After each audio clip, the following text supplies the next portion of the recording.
زه یوه کوتره یمه ګرځم په هوا په هوا زه ډېره ښکلې یمه هر چا منلې یمه د الوتلو والا غواګانې به په اولني ځل وینم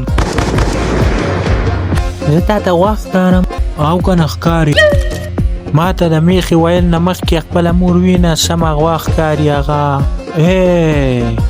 زما د امي په باره کې څه ونه وی ګنې نو څه به وکړې ها زه به څه وکړم ستا دا بیګ به راولم ګزار به یې کړم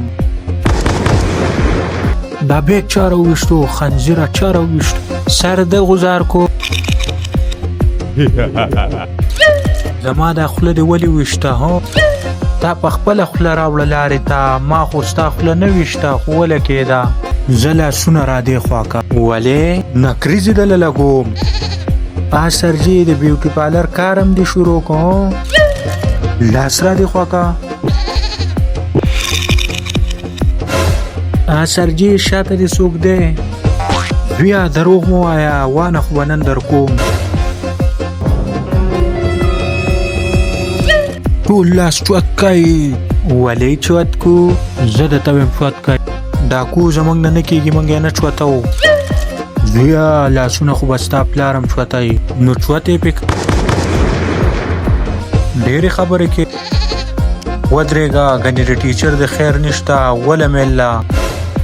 ګولۍ به څنګه راولې زه خو بیا مړ شمه داسې به ما څنګه ولې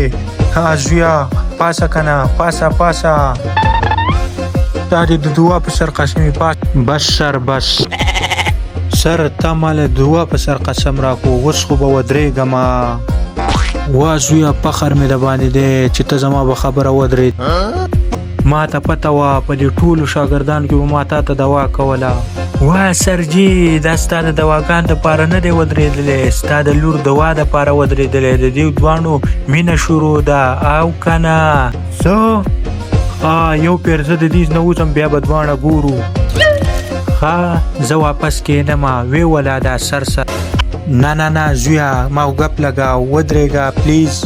ډېر ګپ شپ هم ولګاو اوس خو به سیده ګولۍ چلو نه ګولۍ ونه چلی زه مړ کېدل نه غواړم پلیز ما ماف که دا څنګه سرجي د وړو ماشومانو په رنګ ژاړې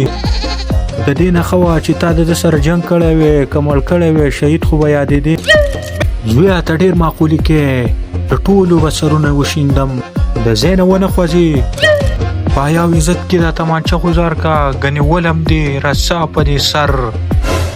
صبر ښه ګزارم ګولۍ ونه چل اندو چې تمانچه دې غزار کا اوس شاته مو ګوره هله دا خو تمانچه نه کیله ده